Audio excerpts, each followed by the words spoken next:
For Comedy Hype News, I'm Symphony Thompson. Sha'carri Richardson has a lot to be proud of after winning the gold medal in the women's 100-meter race for the World Athletic Championship in Hungary. According to News One, she finished with a time of 10.65 seconds. Her victory came over Sharika Jackson and Shelly Ann Fraser-Price. After her win was posted on social media, many online were quick to point out that a black journalist was the only media she had spoken with. Richardson's talk with the black reporter came right before walking past a group of white journalists who requested an interview. She responded with a simple, "No, thank you." It was later revealed that Richardson did speak with mainstream media after the race. When asked about what message the win sent, she said, "I would say never give up. Never allow media, never allow outsiders, never allow anything but yourself and your faith define who you are. I would say always right, no matter what, fight."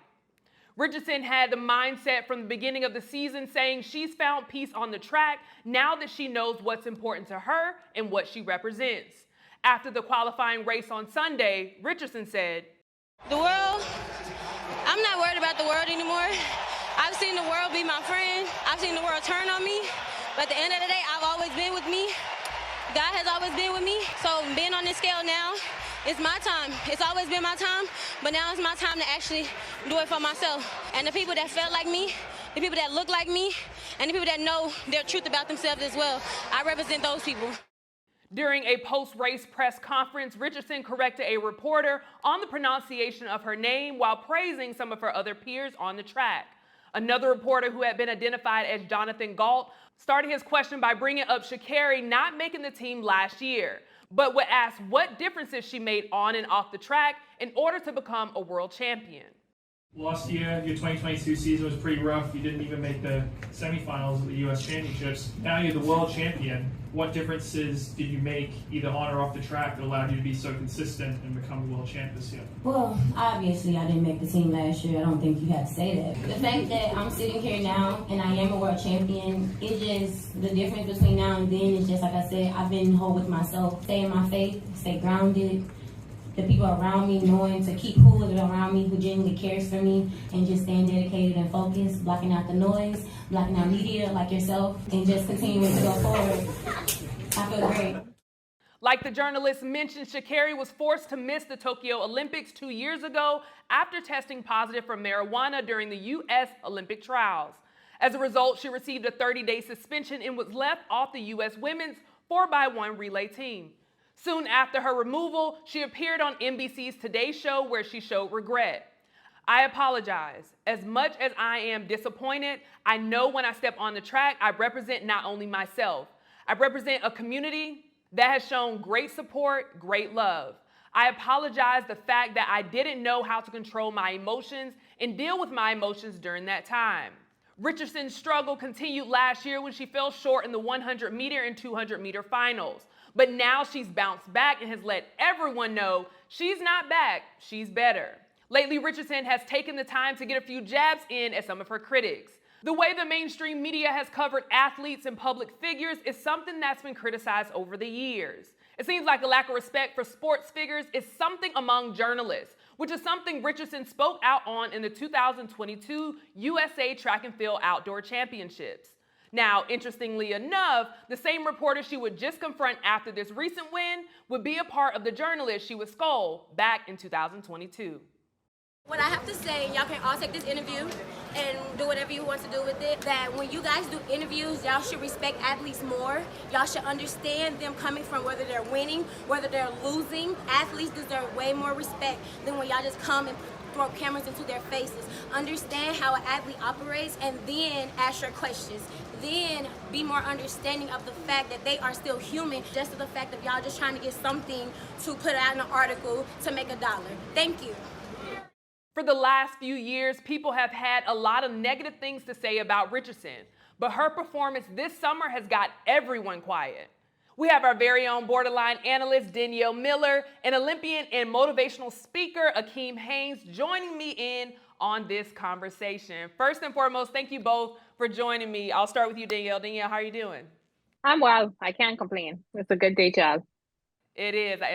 It's a great day. It is a great day. Akeem, thank you so much for chiming in on this. I'm super excited to have you. How are you feeling? Thank you for having me. It's a pleasure. Look, I'm always feeling good. You got breath in your body, man. What can you really complain about? Absolutely, and I feel like that's the same energy we're seeing. We're seeing Sha'carri with, now that she's won, and even before then, leading up to this, she's kind of come with that same energy. Danielle, let me bring you in from our borderline aspect. Seeing this, we saw people talk a lot of mess. Now people are kind of coming and praising her. I want to get your reaction when you saw her win and cross that finish line. What was your reaction to it? I was very happy for her, especially seeing the interview prior to, I think it was the day before when she won, the semifinals, and she said like she stayed off the internet. Like she stopped paying attention to media and she just got to work. And I loved hearing that. And that's so true. Like a lot of times we get consumed about the world around us, and that can really hamper down on what's going on in our mental and cause us not to perform at our best. So I was like, when she said that, that honestly gave me chills. And then when I saw her cross the finish line, of course, the Caribbean woman in me was like, Shelly. But at the same time, it was like, I love this for her, especially the interaction between the three women after the race. It was just a beautiful moment all around. I'm so happy for them. Yeah, absolutely. And I love seeing them together also after the race as well. Akeem, let me bring you in. I think it was important to have, an Olympian on this conversation because you get to bring so much perspective in here that, just Danielle and I probably could not relate to. So let me get your thoughts and your reaction. When you saw her cross the finish line, what was your reaction to it? I don't think it should surprise anybody, right? Because if you turn on the tape or you just watch this woman in practice, man, her talent is unmatched. I mean, in the semifinal, this is when it kind of clicked for me where I was like, obviously, like Danielle, I'm Jamaican, right? So, my bias is there, but I try not to make it be there. But you go back to that semifinal and she ran 10:84. Now that's fast, but what was more interesting was the fact that when you're in the blocks, a certain reaction time, usually is like 0.1 something. She ran like 0.2 something. She didn't move and she came back and ran 10:84. And I said, man, if she even gets with the pack in the finals, it might be over with. And the best thing that happened to her, right? The best thing that happened to her was actually the fact that she was on that outside lane because she didn't have to worry about Shelly or Sharik or what was going on in the middle of the pack. She could just focus on her own lane. I think lane 9 is actually more of a blessing than people might think from the outside looking in. So 10:65, I thought 10:6 would win it. It's just you didn't know who was going to run that 10:6, but it shouldn't be a surprise that she was able to get it done, man. I mean, her top end is just ridiculous. And when you got top end like that and you mix it with a little bit of block start, you can get out a little bit, you're always in danger to come away with the title. Danielle, something that you mentioned was her reaction to media. Now, remember back when she was getting, and I don't even want to say, she was going through a lot, right? And she mentioned, I am human. Who am I to tell you how to cope with what you're going through? And the way that she coped got her into some trouble, which she did take responsibility of. But we saw those headlines, Danielle. We saw people bashing her, people going on podcasts, having conversations, doubting her along the way. And now we're seeing where she's on top and she's responding. What's your reaction, or how do you feel how she's responding to these doubters and these haters, if you will, Danielle? It comes to the territory. When you are destined for greatness and when you really strive to do so, these mixed emotions and mixed feelings, one day they love you, one day they hate you, it comes with the territory. So she experienced it when she was young. Remember, she was only 19. So that was a lot. And a 19-year-old that's on, like, she was everywhere when she first started out. So that was a lot for her to handle. And I'm sure persons around her really didn't know how to really center her and guide her in the right direction in the beginning. I think when everything began to come to a boil, that's when she also took herself and some persons around her and said, you know what? I have to move differently. I have to really focus on my craft. I really have to hound down on what my goals are and stay focused on that. And I will always say this to people. This is one of the mantras I live by in life. As you guys know, I do believe in Christ. I love him with all my heart. and he was said to be the most perfect man walking on this earth, and people didn't like him. Mm. So who is me? Who am I? I'm human. Sometimes I sin on purpose. Sometimes it's by accident. Sometimes I intentionally do it. Sometimes when my mouth gets out of hand. But who am I? So imagine, like, it was bound. It comes with the territory. When you are destined for greatness, you can expect that. And I honestly can't, like, say how happy I am for her. And I also want to know, because I see a lot of persons in the comments, like, they say this all the time. I am Bahamian. My father's Bahamian. My mother is Jamaican. My grandmother was born in Clarendon. All right, that's country. My father was born in New Providence. So I have the best of both worlds going here. And again, it was a beautiful moment on that track. And when it comes to her responding to the haters, I can't tell the woman how to do it, because when you in that moment, like, you on top of the world. So how you choose to do it is your special way, and you could do it however you choose to do it, because at the end of the day, you were able to accomplish that feat. So kudos to her again. I love it so much. I love what she did so much.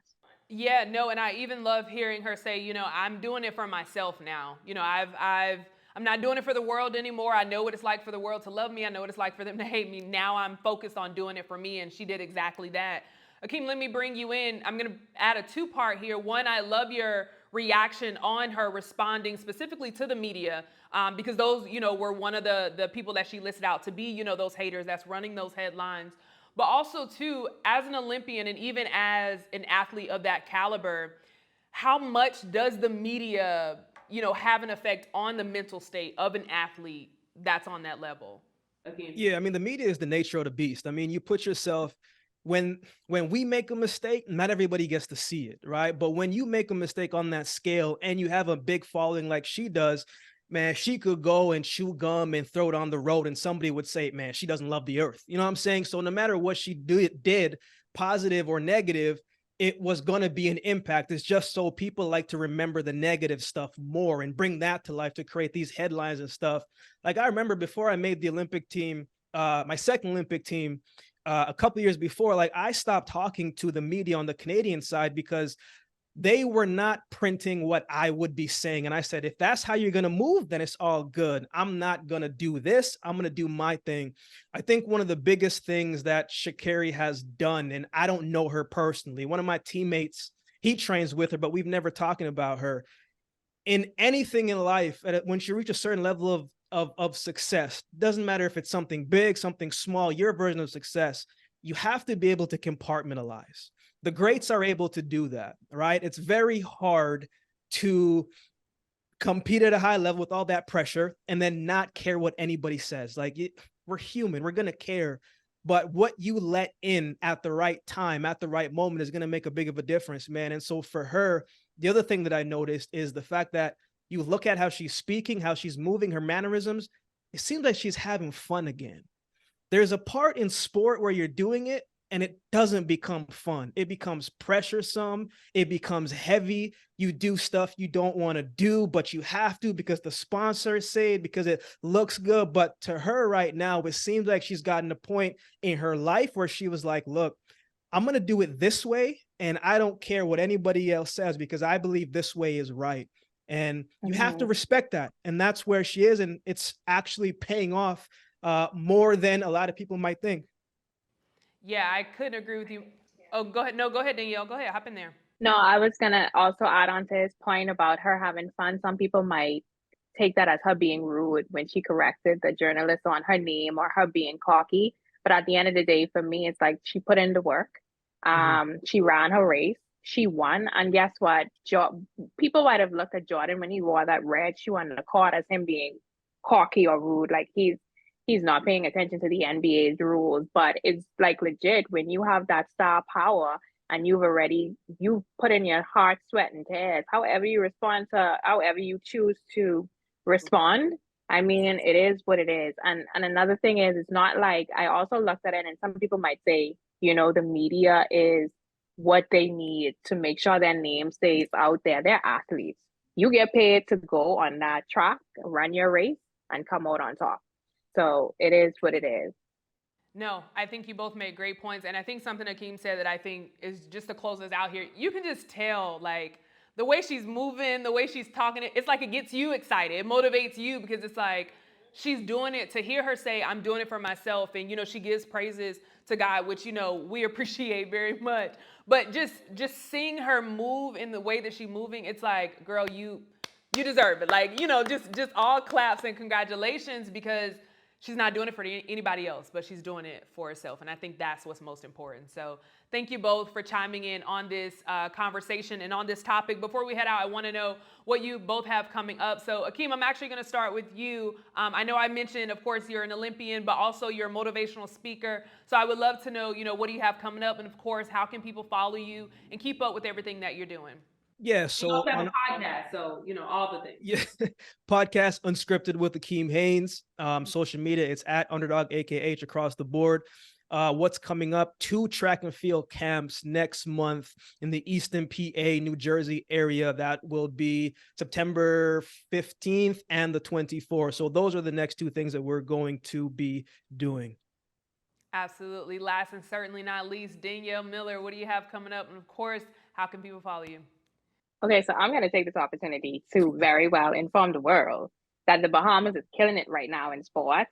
We did well in Jamaica in swimming. Our boys also advanced to the qualifier for the Olympic Games in basketball. So watch out. We coming in basketball. We have some NBA players on our team. Big up to them. And then we have Stephen Gardner that is on the track. Sha'carri Miller also ran, and she just had a baby I think it's 3-4 months ago. I'm big up to, of course, all the Caribbean athletes. So I just had to throw that in there while we're talking about sports. I'm sorry. Well, I'm not sorry. We're doing well. I'm proud of my country. But what I have coming up is, of course, make sure you subscribe to my YouTube channel, Danielle, DENIELLE. New episodes of Sis is on the way. And of course, you can find me here on Comedy Hype on Tuesdays with the lovely Symphony Thompson. And she looks so good today. Gal, you look good in this orange. You look so nice.